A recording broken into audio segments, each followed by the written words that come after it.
Pessoal, hoje estamos com dois convidados ilustres aqui para falar no nosso bate-papo, no nosso podcast. E eu tenho a honra de receber o Bruno Youssef, né, e o professor Dr. José Bezerra. A gente vai falar um pouquinho mais dele. Nosso bate-papo de hoje vai ser sobre liderar com propósito, né, como que a gente consegue gerir pessoas para extrair o máximo dessas pessoas, para que a gente possa promover produtividade dentro das organizações. E aí eu vou começar a apresentar aqui os nossos convidados. Primeiramente, muito obrigado por vocês terem topado esse nosso bate-papo, né? É muito bom ter uma mesa repleta com convidados de alto gabarito, né? Então, o professor Zé Bezerra, ele que é sócio fundador aí, CEO da Business School Brasil, que oferece MBAs de diversos cursos, dentre eles os nossos, né, professor? Que a gente vai falar de excelência operacional, vai falar de Lean Six Sigma. E o Bruno, que hoje ele está como head de operações da Gomes de Matos, desculpa, mas ele que tem uma alta experiência aí de liderança de pessoas e etc. Professor, muito obrigado por você ter vindo aqui, tá? Professor Zé Bezerra, que tem aqui mais de 30 anos de experiência, ele que é doutor na engenharia e vai dar o prazer aí da gente conversar. Pessoal, agradeço demais aí a presença de vocês aqui hoje. Agradeço muito.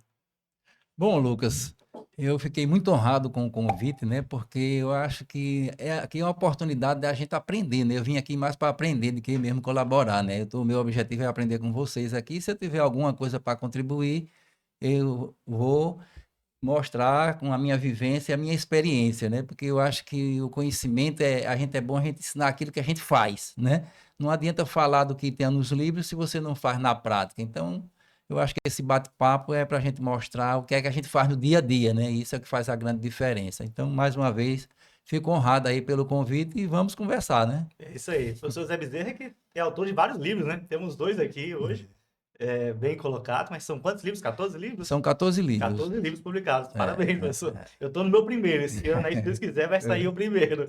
E do outro lado, a gente tem aqui, né, o Bruno, como eu falei, ele que já tem mais de 23 anos de experiência, já liderou aí mais de 3.000 pessoas, né? Trabalha hoje, como a gente falou, na Gomes de Matos, né? E, Bruno, um prazerzão você estar aqui. Ô, Lucas, um prazer é todo meu aqui, ainda mais essa honra esse presente que você me deu de estar perto do professor José Bezerra, que era uma pessoa que eu não tive chance de conhecer pessoalmente, já trocamos algumas figurinhas aí. Desculpa, vou aprender mais que o senhor, mas eu trago aqui para você e para os ouvintes, Lucas, essa experiência real, né, de Gemba mesmo, as dificuldades, né, como é que a gente pode aplicar de fato, ainda mais no ambiente nosso aqui do Brasil, do Ocidente, né, essa grande discussão do que é o Lean, da filosofia, né, que a gente aprendeu muito que o conceito a gente não replica, a gente adapta mesmo, isso não está errado, isso é assim que faz mesmo. Mas assim, como você falou, vai ser um bate-papo, é uma honra, mas também é uma grande satisfação estar aqui e aprender com vocês dois aqui, com todo mundo. É interessante, né? Aqui a gente está sempre aprendendo, né? Pessoa aí que já tem mais de 25 anos, né, professor? À frente aí, lecionando, trabalhando também em organizações, tem bastante experiência para trazer aqui para nós. E esse bate-papo com certeza vai ser de aprendizado mútuo, né? Vamos começar, né, a falar sobre propósito, né? Propósito que é, muitas das vezes, aquele motor invisível que traciona as organizações, né? E a gente sempre lidera pessoas e pessoas traz desafios, né? Cada um tem as suas necessidades. Professor Bezerra, como é que a gente pode alinhar o propósito pessoal, né, dos indivíduos com os propósitos das organizações, né? Eu acho que é esse que é o papel do líder, né? Olha, eu acho que essa pergunta ela é muito pertinente porque existe um ledo engano achar que o propósito da organização não tem que estar alinhado com o propósito do colaborador. Na verdade, você tem que vender o propósito da organização, dizer, olha, nós estamos aqui alinhados com este propósito. Todavia, você tem que perguntar para o seu colaborador, qual é o seu propósito? Como é que você acha que pode contribuir aqui? Porque se você não vende uma tarefa, mas se você não vender um propósito primeiro, o que é que acontece? A pessoa está fazendo a tarefa sem saber por quê. E esse é o grande erro que muita gente comete em não alinhar o colaborador com o propósito da organização. E quando você faz isso, ele está sabendo o que ele está fazendo, isso faz a grande diferença. Eu já tive a oportunidade de ministrar consultoria em 21 estados do Brasil na modalidade presencial, né? Viajei já o Brasil de norte a sul, de leste a oeste. E quando eu chegava muito nas organizações que eu perguntava, que ia ter aquela conversa inicial, eu queria saber, era das pessoas primeiro. É importante você saber, porque o capitão do navio é ele que diz para onde o navio vai. Mas se você simplesmente escolhe ir para um lado, e se você não preparou a toda a sua equipe para saber para onde você está remando, aquilo ali geralmente gera muito desperdícios. E hoje nós brasileiros nós somos campeões mundiais de desperdício. É desperdício de todos os lados, né? E sem propósito pessoal, profissional, o colaborador pode se frustrar, né? Ver que a empresa está indo para um lado e ele está querendo ir para o outro e encontrar essa convergência entre propósito pessoal e propósito organizacional faz parte, evidentemente, do colaborador, né? Mas o líder ele precisa enxergar muito bem isso, né? E aí, Bruno, de forma prática, assim, como é que nós líderes conseguimos identificar, né, dentro da colaboração e como que a gente pode suportar o nosso time para que eles possam atingir o propósito pessoal, né, e convergir com o propósito organizacional? Lucas, essa resposta aí vai gerar milhões de reais. Eu acredito que a essência do Lean é essa, né? É encaixar propósitos, né? Enquanto não existir propósito, vai virar uma norma, uma regra, uma ordem, né? Eu falo muito que nunca um especialista supera 2 medianos em conjunto. Então, quando você gera um engajamento de 2 ou mais pessoas, a coisa acontece, né? A filosofia permanece. E aí a tua pergunta é muito pertinente, porque existem métodos para isso. E existem também filosofias para isso. Então, a questão sobre propósito pessoal, né, vindo do Japão também, tem o famoso Ikigai, né, que nasceu em Okinawa. Isso aí é todo um propósito mais holístico da vida. E aí, isso também contempla muito dentro da operação, da indústria, né? Mas você falou do líder. Então, a gente vai ter tempo aqui de falar dos métodos e tudo, mas o líder, aí eu vou trazer 2 skills aí que são inerentes, né? O líder número 1, a primeira coisa que ele tem que ser, ele tem que ter é gostar de gente.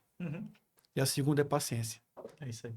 Né? Porque o grande mote, né, da Toyota, o grande mote da formação de pessoas é que se o aprendiz não aprendeu, a culpa é do instrutor. Né? Então aí você começa a falar de método para isso. Mas antes de falar de método, propósito, eu trago aqui para vocês o famoso FMDS, né? É uma ferramenta de gestão de chão de fábrica em que você começa a implementar micropropósitos ali.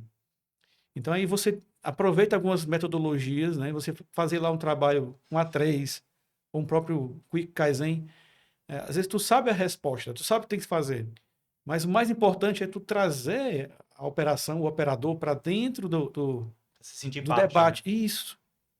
E criar o conhecimento coletivo, né? Que Perfeitamente. perpetua a sabedoria dentro Porque da aquela organização. ideia é dele. É. Então ele vai defender aquela isso ideia. aí. Né? E vai conseguir compartilhar com o time. Né? Compartilha. Então, Os pares. no Gemba ali, ele vai estar, não, cara, vamos fazer isso mesmo, porque ele vai. Se fosse uma ordem, ele não faria, talvez. Você tocou num ponto, Bruno, que eu acredito muito, né? Muitas das vezes, nós, como os líderes, nós sabemos o que tem que ser feito, queremos que seja feito, mas existe talvez uma barreira invisível ali que impede do time de executar. E aí entra o propósito, né? Como motor. Quando o time entende o propósito, ele começa, a que a gente chama lá na operação, a jogar junto com a empresa e começa a executar as pequenas melhorias, e isso vai criando um círculo virtuoso, né? E aí, professor, o senhor que sempre fala com muita clareza, que a gente conhece nas redes sociais, fala muito da parte de mentoria, né, estratégica, né? O Bruno falou muito aqui sobre desdobramento da estratégia, né? Mas como é que a gente consegue, como que o líder consegue, né? Seja por meio de mentoria, seja por meio de reunião, como é que a gente consegue implementar a estratégia da organização, trazendo o propósito para o colaborador e alcançando resultados lá na ponta, né? Produtividade, performance. Bom, antes eu quero contar uma historinha como foi que eu me tornei mentor, né? Porque a minha esposa disse que eu tenho um defeito. Eu quero ajudar todo mundo. E eu sempre, já há muitos anos, que eu já trabalho com pós-graduação há mais de 25 anos, e sempre preocupado com o sucesso dos alunos, o foco no aluno, eu acho que você tem que ter foco no cliente. Uma empresa só tem sucesso se o cliente, Bruno, tiver sucesso. Verdade. Se o cliente não tem sucesso, não adianta. Então, eu já sabia disso há Verdade. muito tempo. Então, eu sempre procurei trabalhar orientando e ajudando. Um dos meus livros que eu cheguei a escrever é Como Você Ter um Currículo de Sucesso, que era pensando nos meus alunos. Outro, Como Você Ter um LinkedIn de Sucesso, que é muito importante. E outro é Como Você Sair Bem numa entrevista de emprego, né? Agora, eu fazia esse trabalho e meu filho, que ele na época, ele era estudante da engenharia de computação. Ele dizia, papai, esse trabalho que o senhor está fazendo, isso é consultoria, papai. Aí eu digo, olha, aí, quem está de fora tem uma visão privilegiada sobre nós. Uhum. Então foi para aí que eu disse, espera aí, eu já faço isso de maneira natural, mas tudo na vida a gente precisa ter método. Uhum. Aí é o segredo para quem tem sucesso. Tem que ter um método. Se você não tem um método, você não sabe para onde você vai. Então foi assim que eu fui buscar formação e fiz várias certificações na área de mentoria e hoje eu me considero um mentor porque a minha missão é querer ajudar as pessoas. Então é isso que eu digo. Para você, numa empresa, o líder, ele não pode deixar de ser mentor. Se você tem um filho ou uma filha, você não pode deixar de ser o mentor deles. Eu gosto muito de um livro chamado Outliers, Fora de Série, né? Esse livro, ele fala lá que nos Estados Unidos, tudo que você vai fazer, ele tem pesquisa por trás, né? E uma das pesquisas que eles descobriram que aquelas pessoas que se davam melhor como profissionais eram justamente aquelas que simplesmente faziam a coisa mais simples do mundo, que essa é a filosofia do Lean, né? É você buscar a simplicidade, é você ter simplesmente uma agenda para anotar aquilo que você vai fazer. Uma rotina. Uma rotina. O simples engaja. Sempre engaja. Então, todo dia de manhã, a primeira coisa quando eu me levanto, eu pego um lápis e um papel, eu tenho um caderno grosso que eu compro, aquele de 20 disciplinas, e vou, primeira coisa que eu faço, eu digo, listo todas as minhas tarefas que eu pretendo fazer. Aí tem a pergunta do gato, né, Bruno? Qual é a tarefa que, se eu fizer essa, pagou o dia? Uhum. Pronto. Qual é a missão do dia, né? Qual é a missão do dia? Se sobrar tempo, eu falo a parte depois. A mesma coisa, o chefe, o líder, ele tem que exigir que cada liderando crie a sua agenda. Uhum. Nesse caso, você tem que orientar. Uhum. É como o Bruno falou. Se você não dá treinamento, se você não capacita, se você não diz como fazer, como é que a pessoa pode fazer? Uhum. Então, cada líder, ele tem que chegar, conversar, saber as expectativas de cada pessoa, e depois agora vamos fazer um alinhamento. Olha, que tal a gente seguir aqui? Vamos seguir esse método aqui. Você pode até propor outro método, mas eu sugiro que você faça dessa maneira. E isso é uma mentoria que você está dando, sem chamar de mentoria, mas você está ajudando aquela pessoa a conseguir mais resultados e também fica mais fácil você depois dar um feedback. Não, por que foi que você não seguiu aquilo que eu lhe orientei? Aí, se ele tiver uma justificativa, a gente pode até saber se não é a melhor maneira, mas você tem que dar uma direção. O senhor nos deu aí uma dica de ouro que a gente também costuma utilizar, né? Quem está nos ouvindo aí, nos assistindo, anote isso daí, que é escrever, né? Eu gosto de escrever, quando eu vou começar uma semana de consultoria, reúne a equipe e diz, olha, a nossa missão, a gente tem essas 5 a 10 atividades para fazer na semana. Agora, essas 3 aqui, se a gente não fizer, a gente perde a semana. Se eu tenho algo muito parecido, né? Anota e registra e vai acompanhando. E aí já cabe, coincidentemente, na pergunta que eu ia te fazer, Bruno. Como que a gente consegue medir agora de uma maneira mais estratégica, né? Que o propósito da organização ou da profissional, aquele objetivo da empresa, como é que a gente mensura isso em termos de produtividade, né? Produtividade do time, né? A gente deu um exemplo aqui agora, se a gente tem 10 tarefas, fizemos 7, 70%. Mas se dessas 10 tarefas eu tenho uma que representa 90%, eu executei ela, eu já tenho 90%. Então, como é que a gente consegue mensurar para ver se o time está indo no caminho certo? Lucas, é muito legal essa pergunta, porque a resposta é tão simples, mas a gente demora para acreditar e na hora que faz, acontece. Você falou de escrever, né? O quão, né, professor? Você está escrevendo, você está memorizando, né? E se o funcionário escrever? Então, aí, esse é o grande mote, assim, do FMDS, né? E eu trago o gerenciamento diário da rotina, né? quando você cria lá, tem duas formas de a gente tratar isso, gente. Tem a forma da gente fazer essa medição, sabe o que você falou, essa mensuração na operação do chão de fábrica mesmo, na ponta, e tem na gestão, né? O que é gestão? Você vê gestores, gerentes apagando incêndio e vê outros sendo efetivos, né? Há uma diferença aí, como formar esse tipo de corpo, né? Primeiro para a operação. Na operação a gente coloca uma rotina diária, tá? Aquela reunião daily, né? Em pé, de frente de um quadro, com uma meta que a gente tinha já predisposto anteriormente. E aí tu pede, né? Tu orienta, tu ensina o teu operador a perguntar o que é que tinha que fazer ontem, o que é que fez ontem, o que é que vai fazer hoje, diariamente. Perguntar para quem? Para a equipe dele. Então isso diariamente tu começa a formar nele aquele kata, né? Que é o kata da Toyota, em que já levando para a gestão, você faz todos os dias 5 perguntas, né? Qual é a situação alvo? Qual é a situação ideal? Qual é o bloqueio que está impedindo isso? Né? E qual é o... Fugiu agora a palavra aqui. Quais são os recursos que você pode... Não, vamos lá, uma vez. Qual é a gestão alvo? Qual é o foco alvo? Qual é o objetivo, né, que a gente Objetivo tem alvo. ali? Qual é a situação atual? Que já vai ver o gap aí. O desvio. Qual é o bloqueio? Uhum. Qual é o plano de ação? Uhum. E aí, por fim, um Hansei. Uhum.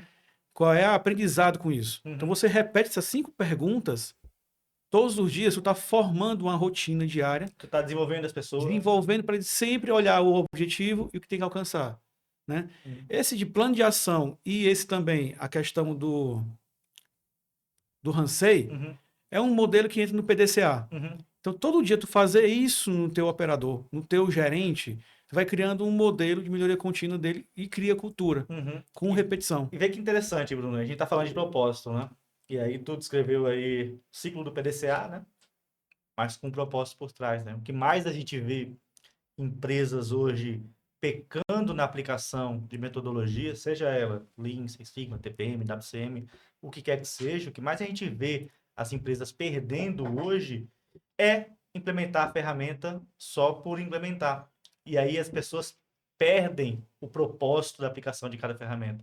Então, quando ela entende onde que ela está, qual que é o objetivo, onde que ela está, qual o plano de ação que ela tem, qual é a avaliação que ela tem no resultado, faz a reflexão. Quando ela começa a entender nesse modelo mental que tem por trás do propósito das ferramentas, o resultado começa a aparecer. E aí vem aquele estalo da melhoria que você, opa, o que está acontecendo aqui? Essa fábrica, essa operação está com um cheiro diferente que os resultados estão acontecendo. O importante é fazer essas 5 perguntas do Qatar, né? Sempre. Mesmo você sabe a resposta, mas o objetivo não é ter a resposta em si. É o treinamento diário, Treinamento né? diário. Modelo mental. Exatamente. Quando você conecta esses indicadores assim, aí subindo, você começa a fazer uma filosofia completa de medições aí e buscar resultado. Concordo plenamente, né? E aí, professor, o que você acha que muda, né? Quando as pessoas começam a entender aí o porquê, né?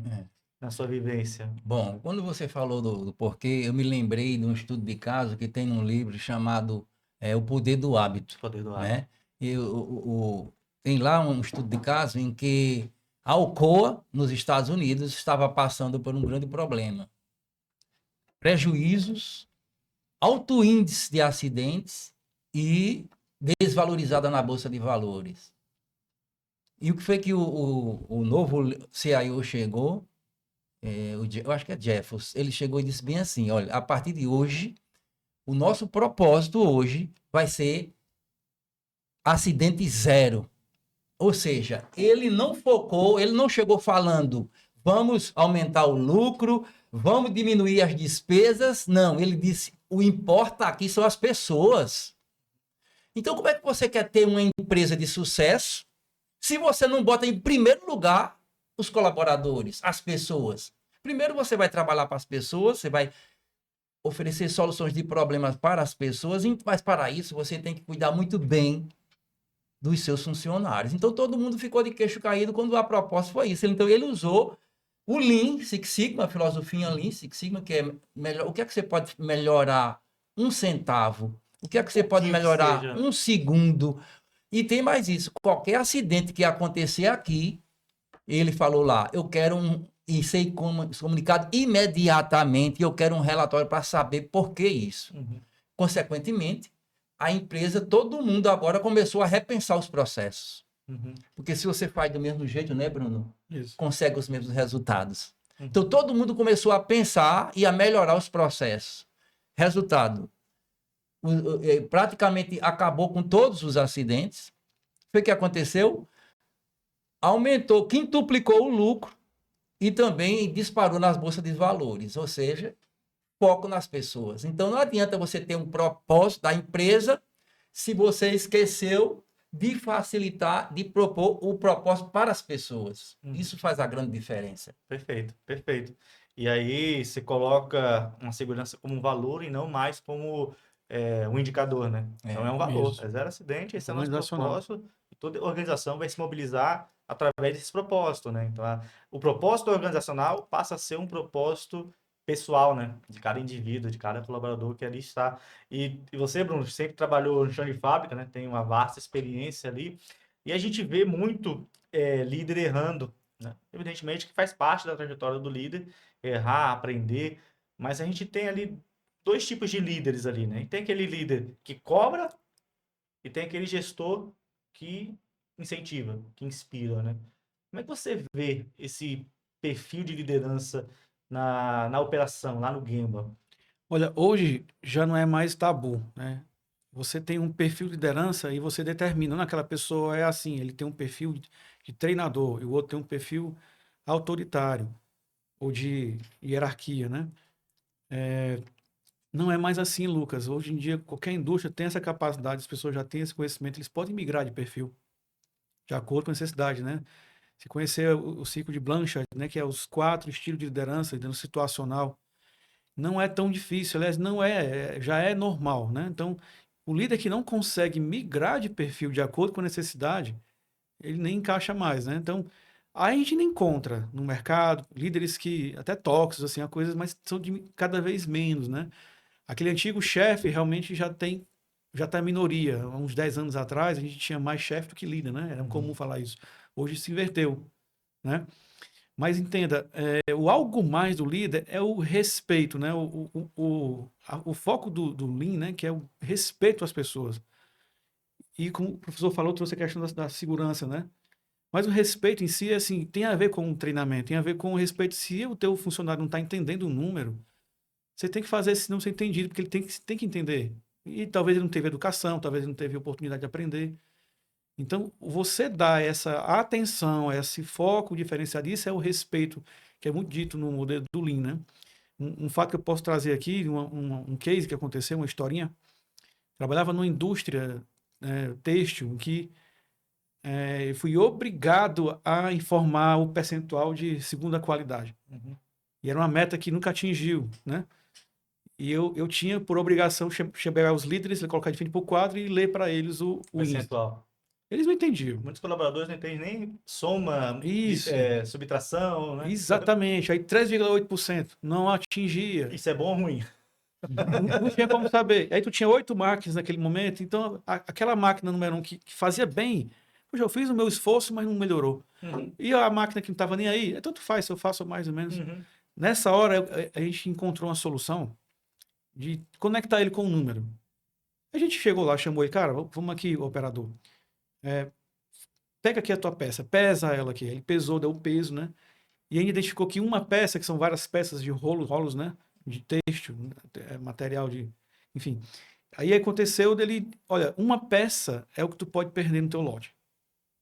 Então ele entende, ele sabe que é uma peça. 3,8%, mas uma peça ele pega na mão. É alguém que inputs, né? Uhum. E aí, operador, quando tu perder uma peça, tu vai ganhar um cartão verde. Uma peça ou mais, cartão vermelho. Uhum. Quando terminar o lote, tu me chama. Eram 3 lotes por turno. Chegava no final do turno, do lote, Bruno, vem aqui, eu terminei aqui, eu somava lá com ele. Parabéns, cartão verde. Colocava assim na máquina dele. O outro setor, outra máquina chegava lá, colocava cartão vermelho. Terminava o dia, olhava pra cima, tava lá, verde, verde, vermelho, verde.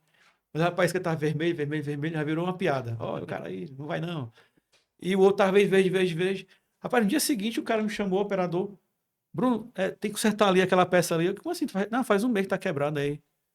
O outro operador, rapaz, essa qualidade está fora do padrão. Engajou. Uhum. E magicamente, mentira, trabalho, É a conexão, né? bateu a meta. Não, A isso partir de aí. então a gente conseguiu. Acabou aquele 3%, virou uma coisa lúdica, isso é o respeito, né? Depois a gente vai ensinando tudo, mas na hora que o cara entende, na hora que a pessoa entende, vira propósito. Ele vai para casa pensando naquilo. Uhum, Ou foi para casa sabendo foi bom ou foi ruim. uhum. E aí é respeito. É respeito. Muito bom, muito bom.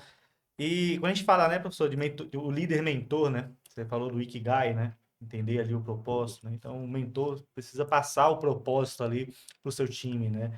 Como que esse líder, né? Que já, o líder-chefe, aquele que cobra, inclusive já tem até a NR1 que já busca eliminar, mitigar ao máximo tipo de comportamentos que afetem a saúde psicológica do colaborador, né? Então, esse líder mentor, né? Partindo mais do que a gente está conversando aqui hoje, como é que ele consegue equilibrar o resultado com a cobrança, né? Que a gente precisa cobrar também, né?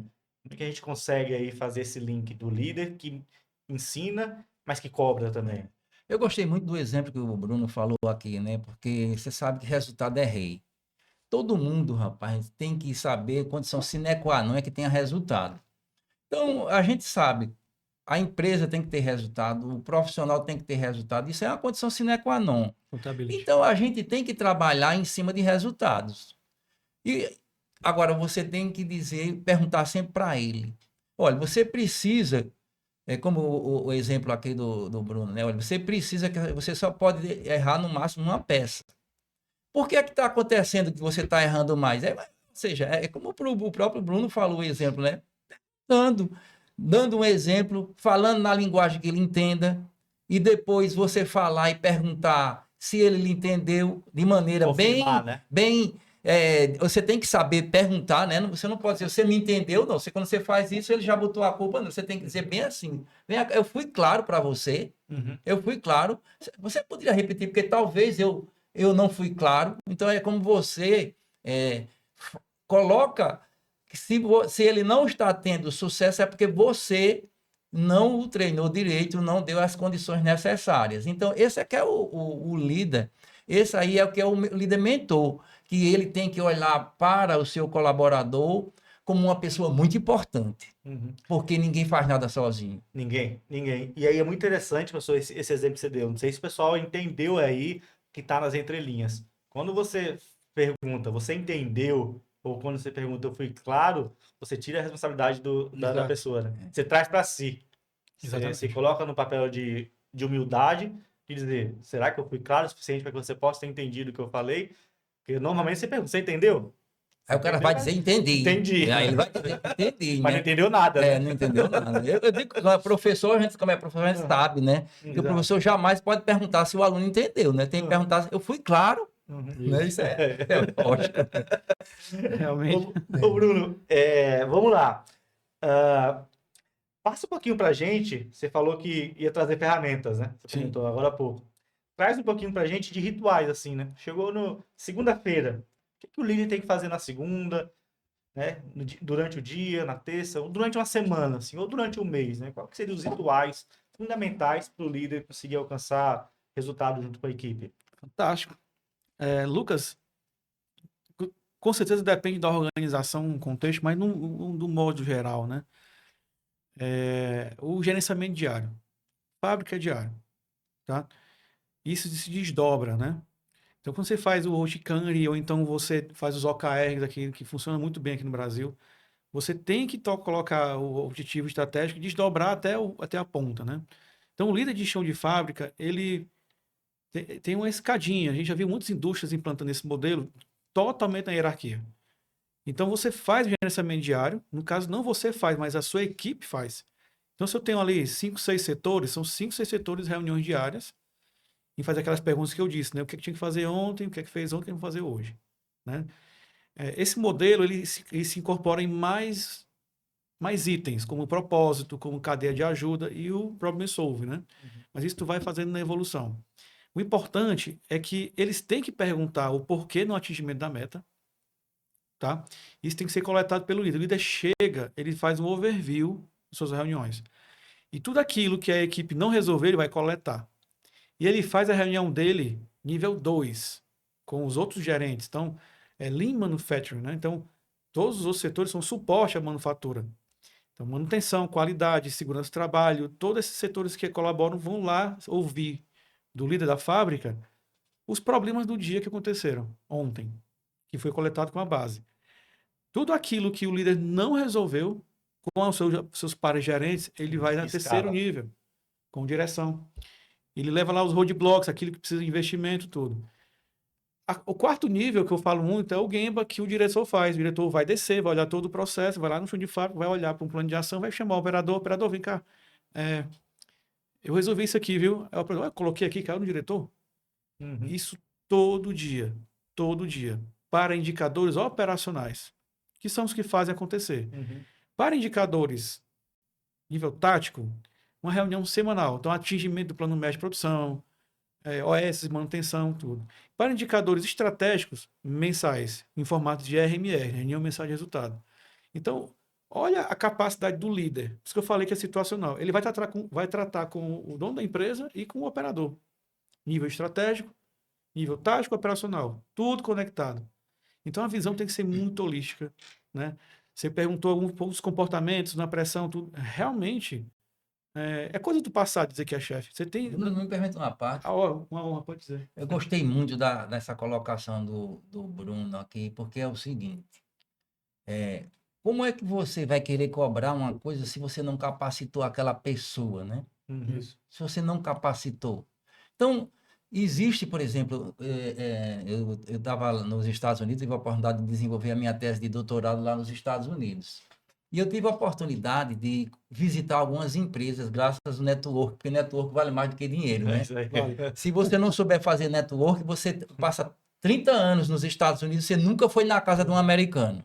Agora, você sabendo construir network, Muito em todo. todo domingo eu estava na casa de um americano, né? Depois eu conto por quê, sabe? Agora, voltando para esse tema, é fundamental que você compare por que os Estados Unidos, os trabalhadores têm tanta produtividade em relação ao brasileiro. Saiu na capa da revista Exame, que você pode dar um Google aí que você vai encontrar. A produtividade do trabalhador americano é 5 vezes a do brasileiro. Isso me deixou estarrecido. Aí você vai analisar por quê. Primeira coisa, é condição sine qua non, ou seja, sem as quais todo mundo tem que dominar o Lean. Para você ser um líder, um gerente, você tem a obrigação de ser, no mínimo, black belt. Aqui não, você promove a pessoa para ser líder porque ele é um excelente operador, um excelente técnico, e promove ele para ser líder sem ele ter a formação. Eu não acredito que ninguém pode ter sucesso sem formação. Você teria coragem de fazer uma cirurgia com um cara que não fez mestrado, doutorado e tem muitos anos de experiência? Por que que na hora da saúde a gente é tão exigente? E na hora de você contratar um funcionário, você promover um funcionário, você não traça. Eu tive a oportunidade também de numa grande escola, o Banco do Nordeste do Brasil, né? Que eu fui fazer mestrado e doutorado financiado pelo banco. E lá tem os critérios. Olha, para você ir daqui para lá, você tem que ter tantas certificações, tem que fazer isso para você. Então você já sabe. Se você quer assumir o cargo de gerente, você tem a obrigação de ser um black belt. É uma condição sine qua non. Aqui não, você bota a pessoa para gerência simplesmente para ser gerente sem ele ter uma formação. Hoje, qual é o grande problema hoje no Brasil? Falta de capacitação dos gerentes. Porque imagina um técnico de futebol. Se o técnico ele não é preparado, se ele não é qualificado, como é que ele vai poder ensinar os jogadores lá a jogar bem? Se o técnico não tem a qualificação, não tem a formação. O técnico tem que ter o treinamento da CBF, né? Tem que ter habilitação. Tem que ser habilitado. Dirigir o carro, tem que ter habilitação. Professor, parece que você copiou a pergunta que eu ia te fazer. Que era muito nesse sentido, e aí eu vou deixar aberto, né, para a gente poder falar aqui como que o Lean, o Six Sigma, as capacitações, né, do Lean, do Six Sigma, potencializam ali o profissional e como que nós, gestores, conseguimos extrair essa capacitação dos profissionais para aquele propósito da empresa. Porque você está pegando aquilo que a gente falou no início, né, propósito pessoal, propósito profissional. A empresa quer que a pessoa se capacite, ela está se capacitando, seja porque a empresa está pagando um curso, ou seja porque ela quer propósito pessoal dela, né? Uhum. Como que a gente liga o conhecimento teórico com a obtenção de resultados práticos? E aí eu deixo aberto para os dois. Professor, eu pedi para você começar, É. porque essa educação está mais... Então é o seguinte, né? Eu gosto muito de ver a questão do líder servidor. Porque se Excelente. você não está para servir, você não é líder. O líder, quando você chega lá na presidência de uma empresa, meu amigo, você chegou lá é para servir, não é para, você não é imperador, não. Tem muita gente que acha que você chegar a uma presidência, chegar a uma coordenação, vai aumentando a responsabilidade, porque você vai ter mais pessoas por trás de você. Então é nessa hora aí que você tem que ter humildade e tem que conversar muito com as pessoas. Porque o que é a tendência, Bruno, que acontece? As pessoas vão subindo de cargo e vão se isolando. Chega uma hora que ele é o presidente da empresa e ele está E sozinho. não fala com ninguém. Não tem ninguém para conversar com ele. Ele, às vezes, cria barreiras que não deixa que as pessoas falem para elas o que... Ele não aceita crítica porque ele acha que ele chegou lá, ele é o rei, né? Muitos pensam nisso. É por isso que, para a gente quebrar esse... Porque tem um inimigo comum no Brasil, que não querem que as organizações se desenvolvam no nível dos Estados Unidos, da Europa. Bruno, você sabe hoje que a concorrência hoje ela é global. Então, o Bruno, como ele ajuda muitas empresas, não adianta mais você ter só ser bom aqui no Fortaleza. Você tem que ser agora em nível global, né? Então, foi exatamente por isso que, inclusive, o professor Lucas vai ministrar uma disciplina. Nós criamos um MBA em Lean Six Sigma Black Belt, com esse propósito diferente. Ninguém no Brasil nunca fez um curso dessa maneira, porque a gente procura na Business School Brasil sempre fazer diferente. Para vocês terem uma ideia, a gente não aceita o aluno que quer se matricular. Eu digo, não, eu primeiro tenho que conhecer, a nossa equipe tem que conhecer qual é o seu propósito. Por que é que você quer fazer esse curso? Fantástico. Ninguém se matricula. Nossa empresa tem 14 anos. Ninguém liga e se matricula, não. A gente tem um dos nossos closer tem que conversar com a pessoa para saber qual é o propósito dele, para saber se aquele curso vai fazer sentido para ele. Eu já tive alguma vez também, a gente bota a mão na massa, e eu já cheguei a oportunidade de dizer, meu amigo, não chegou a hora de você fazer esse curso, não. Porque a gente não quer vender curso. A gente quer vender transformação. Isso é o que faz a grande diferença. Para você ter sucesso, bote o sucesso primeiro do seu cliente na frente. Não é o seu, é o cliente. Então, se você Depois não... é consequência, né? É consequência. Por isso que a gente está há 14 anos. Hoje, a maioria dos nossos alunos, né, depois da pandemia, que foi uma mudança de paradigma, né? A gente só ofertava cursos na modalidade presencial. Aí veio a pandemia, a gente passou um ano de aprendizado. Primeiro, eu só tive coragem de lançar outro curso na modalidade EAD depois que eu passei um ano aprendendo. Você não pode chegar e começar as coisas de qualquer jeito, não. Tem que ter muito treino, tem que ter capacitação, saber que está aprovado, testado. Aí você começa. Aí começam os erros e você começa aprendendo, né? Exatamente. Então, hoje, a maioria dos nossos alunos, São Paulo, Rio de Janeiro, Minas Gerais, aí tem Brasília, o Ceará, mas nós temos alunos espalhados no exterior, nós temos dos Estados Unidos, do Canadá, nós temos da Europa, nós temos da África. Por que isso? Porque quando um aluno faz um MBA nosso, ele sabe que a gente está focado no resultado. E a gente cria um clima de network, de camaradagem, de amizade. Inclusive, a gente diz o seguinte, Bruno, você é meu colega. Na hora que você se matricular aqui, agora você é meu amigo. O conceito é de amizade. A mesma coisa o líder, ele tem que ter esse respeito pelas pessoas. Ver o que é que eu posso fazer para ajudar. Às vezes você tem um pequeno problema. Você está com um problema financeiro do seu colaborador. Ele está com um problema de saúde. Ele tem um problema na família. E se você não se preocupar com o todo, nós seres humanos, quando a gente tem um problema, impacta em tudo. Não vai conseguir extrair o resultado do teu time, né? Então tem que se preocupar com os detalhes. É isso que faz a diferença. Você não concorda, Bruno? Totalmente, professor. E aí, assim, eu conheço, tô vendo as divulgações do seu MBA, e aí eu recomendo já de cara, porque ali são vários senseis, né? Bruno, tem curso de Lean, existe o Sensei Sigma, que é o nosso MBA de professor, mas existem várias formações do Lean, né? Existe o WCM, TPM, e o Lean mesmo, a Toyota não tem, o Lean da Toyota mesmo é meio que um Sensei, né? Então, tu ter um Sensei é uma forma de se formar também, Uhum. né? E lá eu trago, Lucas, na Toyota você sabe que existe um dojo, Uhum. Sim. né? Um dojo, quem não conhece, né? Dojo é um local onde se treina karatê. Você vai para uma luta, você treina para ir para a luta. Lá você treina para trabalhar, né? E por mais que a gente entenda, por exemplo, o que é que eles usam lá de metodologia de treinamento, né? Não foi nem a Toyota que inventou, ela copiou dos Estados Unidos, né? O famoso TWI. Uhum. Então, quando foi na Segunda Guerra Mundial, houve ali uma falta de mão de obra, né? Foi até o momento em que houve empoderamento feminino, em que a dificuldade era pegar alguém que nunca fez aquilo, passar a fazer, né? Então, desses três, o TWI se divide em três jobs, né? Que são os Jotas, mas o job de destruction, a gente miseravelmente falha no país, né? A gente não ensina, não ensina como método, né? E, inclusive, você é muito conhecido no filme do Karate Kid, né? De você fazer, ensinar tudo. São basicamente 4 passos esse método. O primeiro passo é você, depois de ter definido o padrão, você vê o quanto importante é o respeito e o conhecimento do instrutor, né? Que está preparado para aquilo. O instrutor, ele pega o padrão perante o aprendiz, ele lê o padrão e executa a tarefa. Então, passo 1, passo 2, vai narrando verbalmente, e o aprendiz vai assistindo isso, né?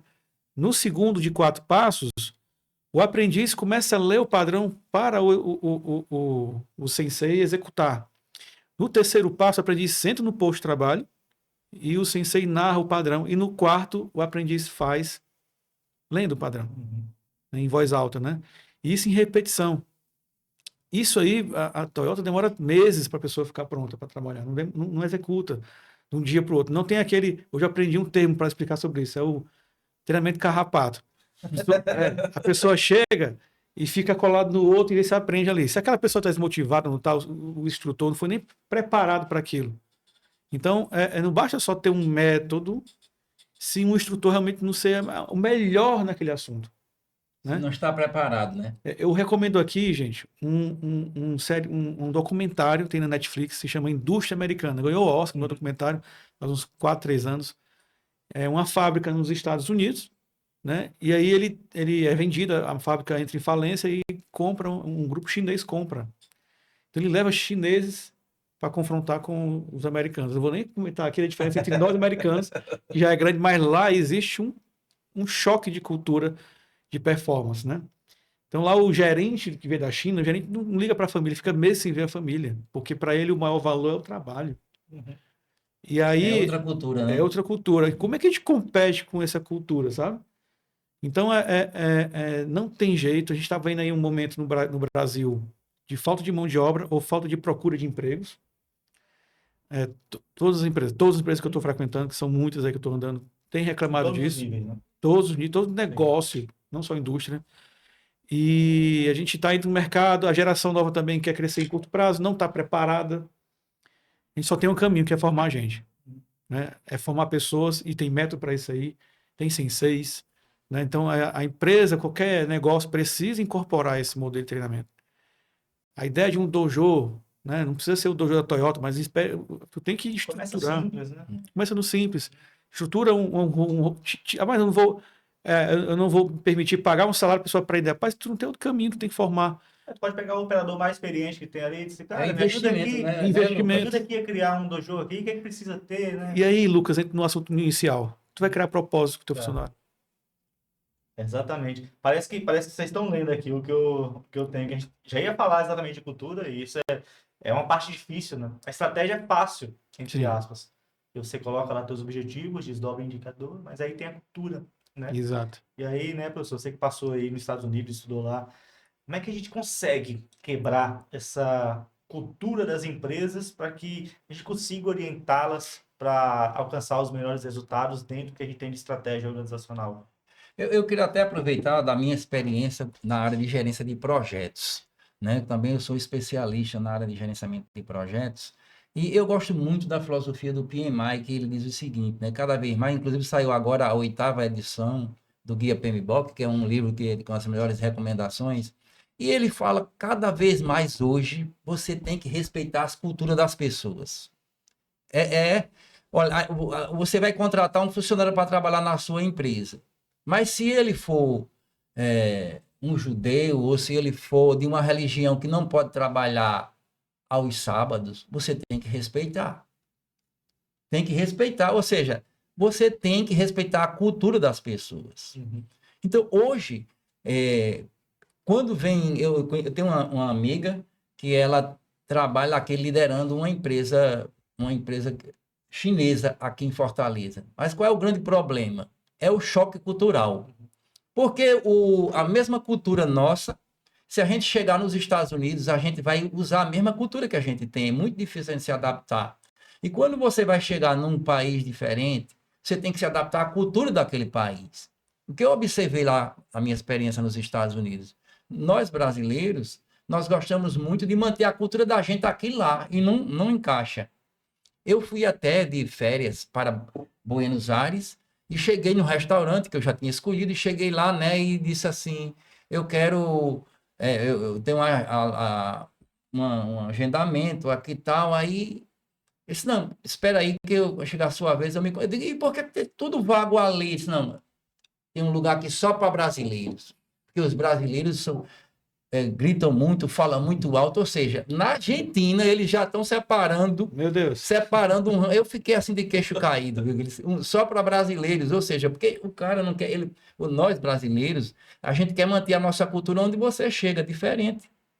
Você tem que respeitar a cultura do país onde você está. Se você vai trabalhar, Bruno, numa empresa, você tem a obrigação de respeitar a cultura da empresa. Exatamente. Não é o funcionário que tem que chegar lá e querer mudar a cultura. Professor, posso acrescentar? Pode. Obrigado.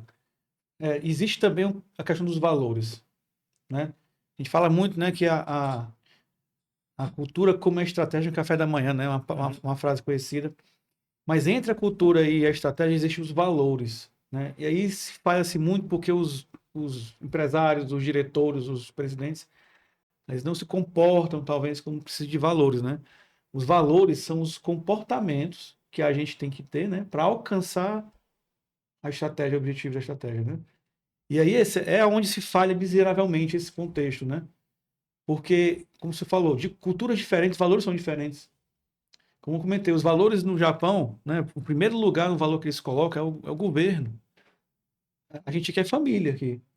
Então tem que respeitar os valores nesse momento. Então, como é que a gente consegue, de fato, mudar de cultura ou criar uma cultura, né? Tem que definir os valores junto com todos. Então, como é que eu defino os valores na empresa, de certa forma? Não é só a visão do dono, mas é o comportamento que eu tenho hoje. O pessoal tem senso de dono, valor senso de dono. Não, o pessoal tem produtividade, eficiência, valor eficiência, né? E aí você começa a fazer um processo de repetição. Então, a cultura, ela é repetição. Houve um momento na empresa aqui do Ceará que houve um problema de segurança, o senhor falou. E eles fizeram tudo que tinha que fazer, mas a cultura não era de segurança. E aí eles obrigaram, né, a toda reunião, seja qual for, reunião até da área de limpeza, reunião da área técnica, de os primeiros 2 minutos falar de segurança.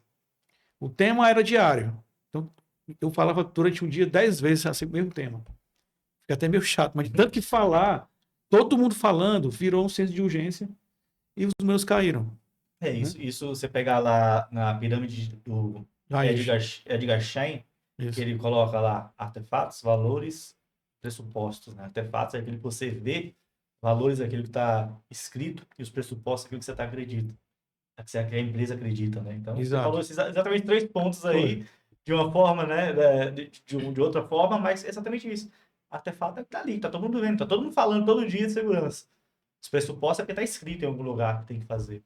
Os pressupostos é porque alguém acredita que aquilo ali Exatamente. é o valor a ser seguido, né? E aí vai transformando cultura, vai contagiando a organização. Por favor, professor. Eu gostei muito do que o Bruno falou, essa questão de senso de dono. Rapaz, é o seguinte, você tem que chegar na empresa e procurar que todo mundo tenha senso de dono, porque você só cresce em qualquer empresa se você tiver senso de dono. Se você não se sentir que aquela empresa é sua, que você participa, você não vai crescer nunca. Eu digo porque eu trabalhava no Banco do Nordeste e você ir fazer mestrado e doutorado é prêmio. Porque eu já estava há 13 anos trabalhando na área de informática, 13 anos, já tinha feito especialização. E quando o banco dizia assim, eu preciso de alguém para trabalhar no sábado, quem é o voluntário? Eu era o primeiro a levantar a mão. No domingo eu era o primeiro a levantar a mão. Porque você tem que dizer que você está disposto para ajudar a empresa. Você tem que demonstrar que você quer ajudar a empresa. Então você cria aquilo ali, que você tem um compromisso com o sucesso da empresa. Você só cresce em qualquer empresa se você onde você trabalhar, você dizer, essa empresa é minha, eu tenho que dar o meu melhor. Então foi assim que abriu um edital lá. 17 colegas concorreram. Você só botava o nome lá. Tinham 3 vagas. Eu fui um dos selecionados. Então, para fazer mestrado e depois, consequentemente, o doutorado. Mas é o senso de dono que faz a diferença. É você se sentir dono. Pode ser uma empresa pública, pode ser privada. Eu tenho um filho que ele é médico oftalmologista, né? E ele trabalha, ele tem a clínica dele no Shopping Aldeota, mas ele também trabalha na policlínica, que ele diz, papai, eu faço questão de trabalhar também junto com o SUS, de ajudando, né? Mas ele tem um tratamento humanizado. Sim. Qualquer profissional que não tem um tratamento humanizado, meu amigo, você não sei que profissional é você. Você é um médico, você chega lá, o cara não olha nem para você, prescreve um remédio de cabeça abaixo, o que é que você tem, passa o remédio. Que profissional é esse? Esse não tem senso de dono, esse não tem senso de respeito pelas pessoas. Então, você tem que fazer, né, Bruno? É o básico, é o simples. Sim. Se você quer ter sucesso em qualquer empresa, você quer que a sua empresa tenha sucesso, não é isso, Bruno? Tem que fazer o simples. Eu gostei muito quando o Bruno falou, viu, Lucas? Que você tem que ter senso de dono. Então, se você vai trabalhar em qualquer empresa e não tem senso de dono, você não vai para lugar nenhum. É isso aí. É isso aí. Caramba, quando a gente olha aqui, já deu até o tempo, passou rápido, passou voando demais. E a gente falou aqui bastante sobre como que o líder, né? Como que o mentor, ele ajuda, né? O líder mentor, ele ajuda, ele conecta o propósito organizacional com o propósito pessoal, né? Então, isso. A cultura pessoal e a cultura organizacional, como que a gente faz esse link, como que a gente orienta o nosso time com valor, respeito, com disciplina, né? Orientando claramente ali o teu time, a tua equipe, dentro de rituais, né? Dentro de metodologia. Mas é aquele negócio, seja um médico, o pessoal sempre fala, a inteligência artificial vai roubar os empregos. Sim, pode roubar parte dos empregos, mas vai gerar outros empregos, mas tem uma coisa... uma parte nesse tema aí. Rouba a função. Tem uma coisa, uma coisa que não vai acabar, que é o relacionamento das pessoas. Sempre vai ter um cliente comprando e alguém vendendo, né? Ô, Lucas, eu trabalhei no Banco do Nordeste mais de 3 décadas. E desde que eu entrei até o dia que eu saí, mudanças. Quanto mais mudanças, quanto mais a tecnologia avança, mais pessoas precisam trabalhar. Eu quero saber, até a inteligência artificial ela vai alavancar muito mais oportunidades. Exatamente. Claro, trabalho operacional, se hoje você está no trabalho operacional, boa parte do trabalho operacional vai ser feito por um robô ou uma tecnologia. Mas aí é onde você tem que buscar formação. Falando em formação, no nosso MBA, eu já convidei o Lucas para ser professor. Agora, depois que eu conheci aqui o professor, já quero convidá-lo também, né? Porque a experiência, né? Para ser professor, uma das condições nossas é que você ensina aquilo que você faz no dia a dia. Eu já tive experiência, Bruno. Eu ofereci um MBA lá numa universidade aqui, e o professor voltou do doutorado, ele fez o doutorado numa área que ele não fazia o trabalho dele, aí ele veio dar uma disciplina referente ao doutorado. Foi um fracasso, porque ele tinha conhecimento teórico. E hoje, num curso de especialização, é preferível um especialista ensinando aquilo que ele faz no dia a dia, do que você pegar um professor doutor que não tem experiência. É por isso que o nosso MBA, nossos MBA tem tanto sucesso, porque a gente só escolhe professor que só pode ensinar aquilo que você faz. Ninguém pode ensinar, não é, Bruno? O que é que o Bruno estava ensinando aqui? O que ele faz no dia a dia. O que é que o Lucas ensina? É o que ele faz no dia a dia. Aí fica fácil. Porque pode fazer qualquer pergunta, né? Que você faz aquilo todo dia. Uhum. Não, e um dos propósitos que eu tenho é exatamente ser promover a excelência por meio do desenvolvimento das pessoas, né? E nada melhor do que ter pessoas extremamente capacitadas para passar conhecimento para essas pessoas, né?